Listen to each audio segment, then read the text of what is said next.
کس کس طرح اس ملک میں مذہب کو سیاسی مفاد کے لیے استعمال کیا جاتا ہے۔ یہ ووٹ خریدنے کی بہت ہی بدترین لیکن مؤثر شکل ہے، آپ کی سیاسی وفاداریاں خریدنے کے لیے اور بالآخر آپ کا ووٹ لینے کے لیے۔ اس طرح کے جو نعرے ہیں، اس طرح کے جو بیانیے ہیں، وہ ہر لیول پر استعمال کیے جاتے ہیں، اور اگر یہ آگ لگ گئی تو یہ سب کو اپنی لپیٹ میں لے لے گی۔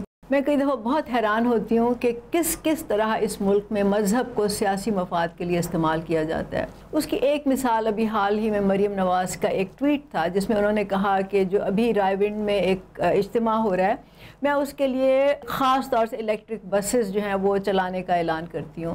میرے خیال میں یہ ووٹ خریدنے کی بہت ہی بدترین لیکن مؤثر شکل ہے۔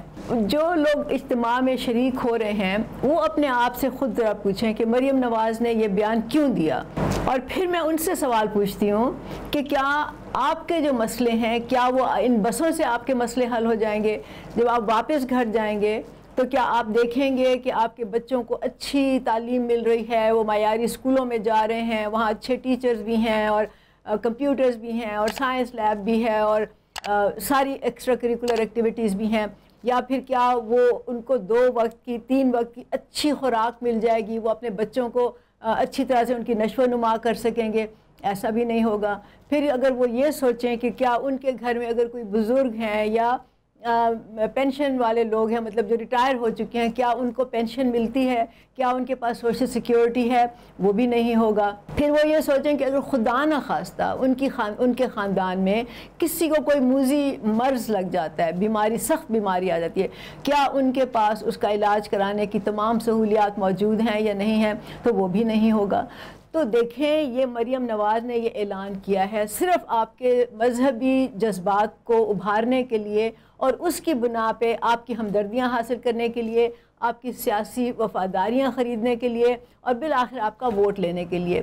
تو ان باتوں سے یہ آپ کو سمجھ آنے چاہیے کہ یہ لوگ کس طرح سے آپ کو گمراہ کرتے ہیں، کس طرح سے آپ کو بے وقوف بناتے ہیں۔ اور میں یہ صرف ان لوگوں کے لیے نہیں کہہ رہی جو اجتماع میں جا رہے ہیں، بلکہ یہ اس طرح کے جو نعرے ہیں، اس طرح کے جو بیانیے ہیں، وہ ہر لیول پر استعمال کیے جاتے ہیں۔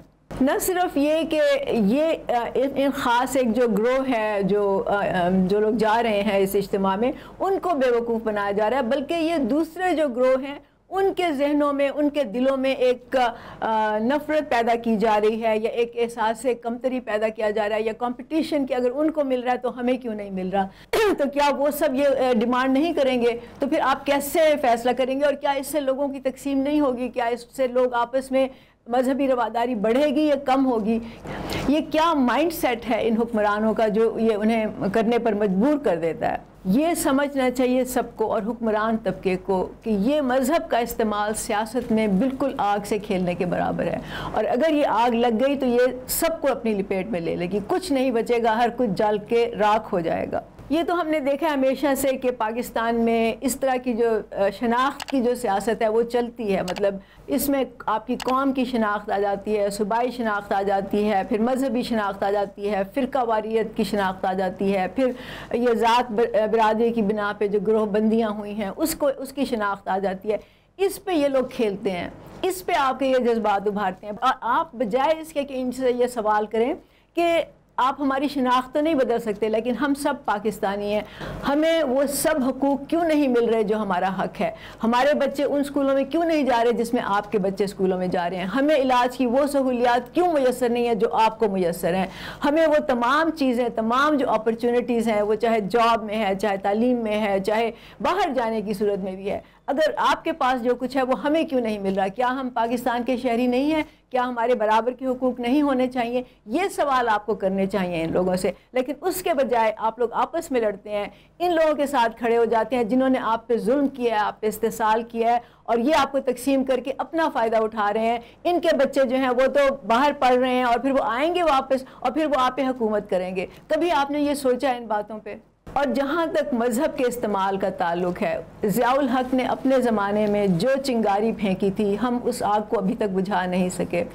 آپ دیکھ لیں کہ آپ کے ساتھ جو انڈیا ہے، جو آپ کا ہمسایہ ملک ہے، وہاں پہ کیا ہو رہا ہے، جہاں پہ مودی نے ہندوتوا کا ایک شعلہ پھینکا ہوا ہے، ایک اس نے نعرہ لگایا ہوا ہے، جس کی وجہ سے وہاں پہ آپ دیکھ لیں کہ کیا ہو رہا ہے، مسلمانوں کے ساتھ کیا ہو رہا ہے، دوسری منورٹیز کے ساتھ کیا ہو رہا ہے۔ اور ابھی صدر ٹرمپ جو ہے امریکہ میں، انہوں نے یہ پروسیس شروع کر دیا، انہوں نے بھی لوگوں کو تقسیم کرنے کا، انہوں نے بھی مذہب کا ایک استعمال، ابھی انہوں نے اس طرح سے مذہب کو ابیوز کرنا نہیں شروع کیا، لیکن اگر وہ اسی ڈگر پہ چلتے رہے تو پھر وہ شروع ہو جائے گا، کیونکہ لوگ تو پھر ایک جگہ نہیں رکیں گے نا، پھر وہ صدر ٹرمپ کے بھی ہاتھ سے نکل جائے گا۔ تو جب آپ لوگوں کے جذبات کو ابھارتے ہیں، ان کو مشتعل کرتے ہیں، تو ایک وقت ایسا آتا ہے کہ پھر آپ کے ہاتھ میں وہ نہیں کنٹرول رہتا، اور یہ ہمیں معلوم ہے کیونکہ ہمیں پتہ ہے کہ پاکستان میں ریاست نے یہ سلسلہ شروع کیا تھا، اور اب ان کو اس سے لڑنا پڑ رہا ہے اور وہ نہیں اس کو ختم کر پا رہے۔ آپ دیکھ لیں کتنی جانیں اس میں جل چکی ہیں، ختم ہو چکی ہیں، کتنی تباہی ہو چکی ہے، لیکن اگر اب بھی ریاست کو اس بات کی سمجھ نہ آئی، اب بھی حکمرانوں کو اس بات کی سمجھ نہیں آئی، اور اگر لوگوں کو اس بات کی سمجھ نہیں آئی، تو پھر مجھے نہیں معلوم کہ پاکستان کا مستقبل کیا ہوگا۔